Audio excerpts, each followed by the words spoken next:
Panama has the US dollar, the most respected retirement visa. In Latin America, an English-speaking infrastructure built specifically for American expats. Mexico has flights from every major U.S. city for under $200, a cost of living that's 30% cheaper in the right cities, and the largest American retiree community on Earth. Both have private hospitals where surgery costs a tenth of what it does at home. Both have retirees who moved there and never looked back. So which one is better for you? That depends on a question nobody asks honestly. What kind of retiree are you? In the next 12 minutes, real monthly budgets with specific numbers for both countries. The exact visa requirements in 2026, including the income thresholds that decide this for most people, the lifestyle differences that don't show up in blog posts, healthcare costs, and at the end, a decision framework based on your income and how you actually want to live. Every number source. No fluff. Start with the number that drives most of these conversations. In Panama City, rent in El Cangrejo or San Francisco, the two main expat neighborhoods, runs $1,100 to $1,600 for a furnished one-bedroom. Groceries for a couple, $400 to $500 a month. Because Panama uses the dollar and imports heavily, you can find American brands, and you pay near American prices for them. Utilities run $150 to $200 because air conditioning is not optional at sea level near the equator. Full monthly budget for a couple in Panama City. Comfortable but not extravagant. $2,000 to $2,500. Here's where Mexico gets interesting. Mexico doesn't have one cost of living. It has 5, depending on where you land. Puerto Vallarta, the most popular American expat city in Mexico, is closer to Panama on price than most people expect. Furnished one-bedrooms in the romantic zone or Versailles run $900 to $1,400. Full monthly budget $1,800 to $2,300. Against Panama City, that's comparable, not dramatically cheaper. Oaxaca is where the gap opens up. Furnished one-bedrooms in the Centro or Jalatlaco, $500 to $900. The climate is mild enough that you barely run air conditioning, so utilities drop to $60 or $100. Full budget for a couple, $1,500 to $1,900 a month. Mexico City is the wild card. Roma Norte and Condesa have gotten expensive as remote workers moved in, $1,000 to $1,400 for an apartment. But food and transport are so cheap, the total still lands between $1,700 and $2,100.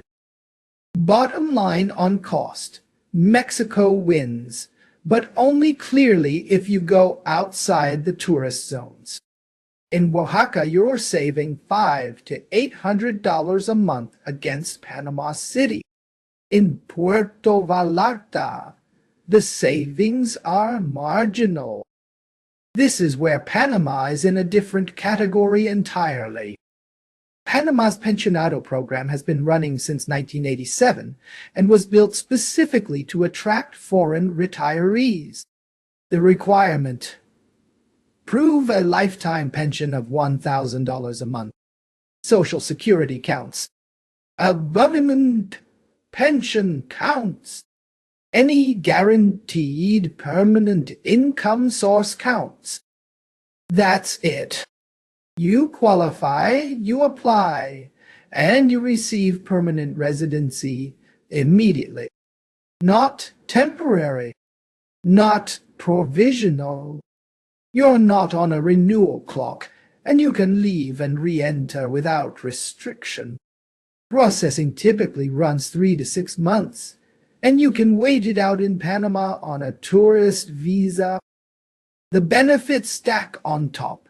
20% off medical consultations, 15% off hospital bills, 25% off domestic airline tickets. Mexico's path is different, and it got harder recently. As we covered in the Mexico visa video, the temporal resident thresholds moved when Mexico switched them to UMA multiples in 2025.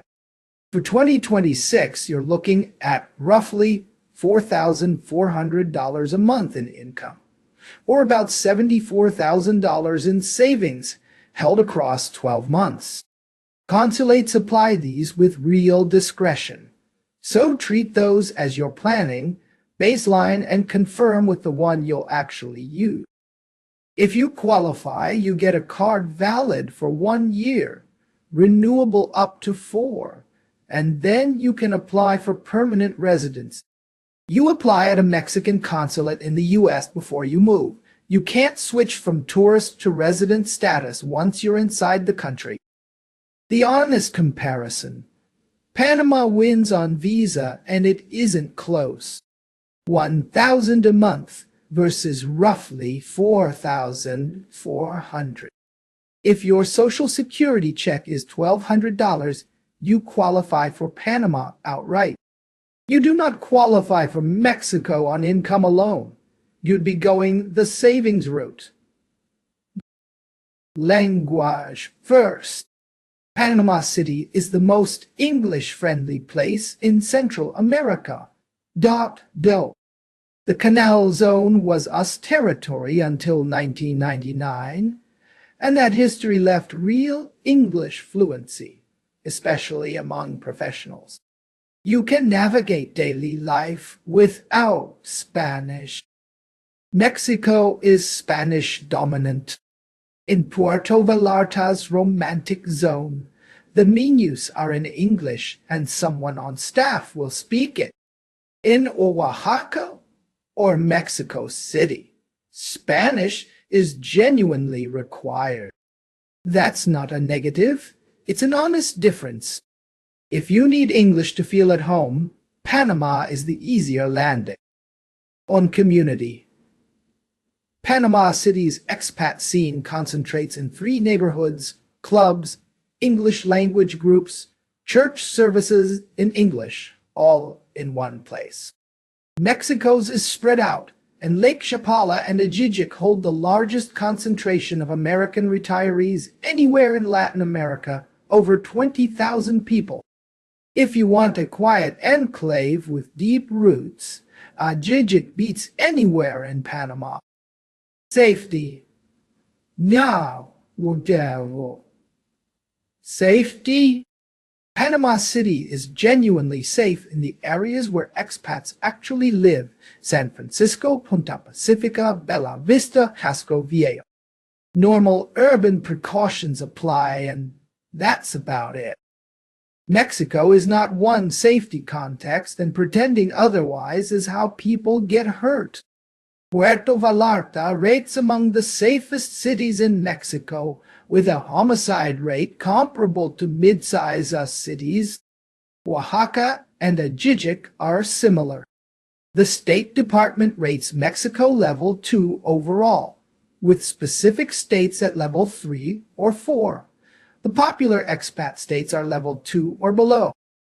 In the right regions, they're comparably safe. Mexico just requires you to choose your city carefully. Panama has fewer geographic caveats. Climate and distance. Panama City is hot and humid year-round, 82 to 90 degrees, humidity that rarely breaks, and there's no escaping it inside the country. Mexico's advantage is options. Lake Chapala at 5,000 feet sits in the 70s all year, with almost no humidity, and Mexico City, at 7,200 feet, is genuinely cool. On distance, Mexico wins decisively, 1 to 4 hours from most U.S. hubs, often under $200, against 5 or 6 hours to Panama. That matters when you're flying back for family or a medical issue. Panama City's private hospital system is the best in Central America. Hospital Punta Pacifica is affiliated with Johns Hopkins Medicine.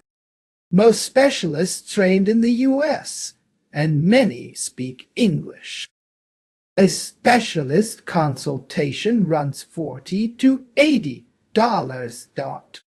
A hip replacement, $10,000 to $15,000 against $60,000 or more in the U.S. Private insurance for a couple at 65 runs $300 to $500 a month. Panama has no public system. Foreign retirees can easily join. You pay private or you insure. Mexico gives you 2 tracks. IMSS, the public system, is open to foreign residents who pay in roughly $500 to $700 a year for a couple, covering hospitalization, surgery, and medication. Quality varies a lot by location. The private system is excellent and cheap. Consultations $25 to $50. Private insurance $150 to $300 a month for a couple at 65. That's about half what Panama charges. The honest comparison: Panama's private care is marginally better and more English-friendly. Mexico is meaningfully cheaper, and IMSS exists as a backstop. Say, if you're managing an ongoing condition and want consistent English-speaking care, Panama edges it. If you're generally healthy and minimizing fixed costs, Mexico wins. Here's the framework. Choose Panama if your pension is $1,000 a month or more, and you want permanent residency immediately with no renewal paperwork ever again. And if you want English as your operating language and dollars in your pocket, with no exchange rate quietly moving your purchasing power. Choose Mexico if your income runs $1,500 to $2,500 and you want it to genuinely stretch, especially outside the tourist coast. If you want food and culture with no peer in the region, family a $200 flight away, and the option to move from coast to mountains without touching your residence.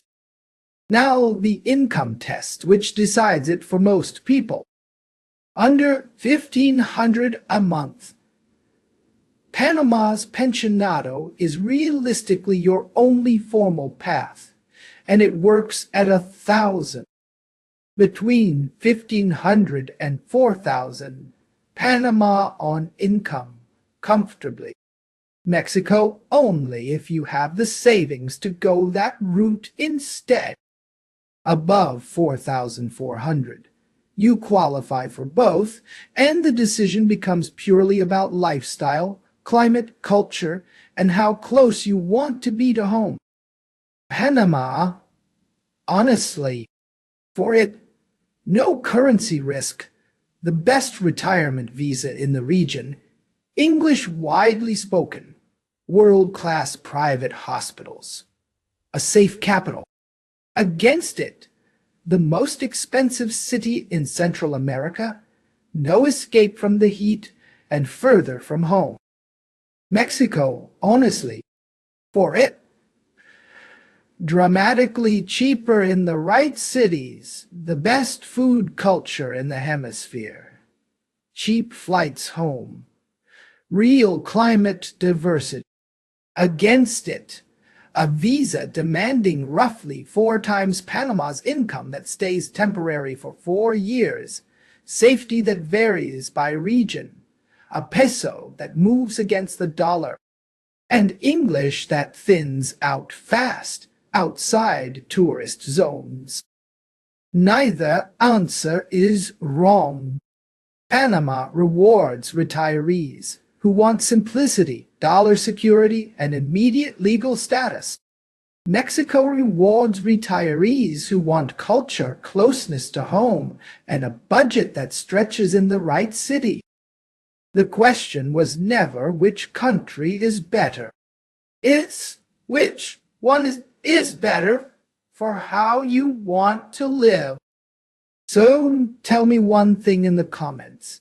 Is your priority lower cost or a smoother visa?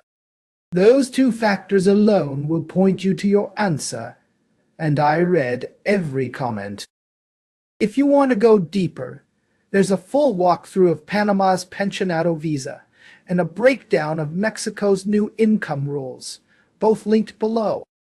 And subscribe if you haven't. A new destination every day with the real numbers, so you can make this decision without flying blind.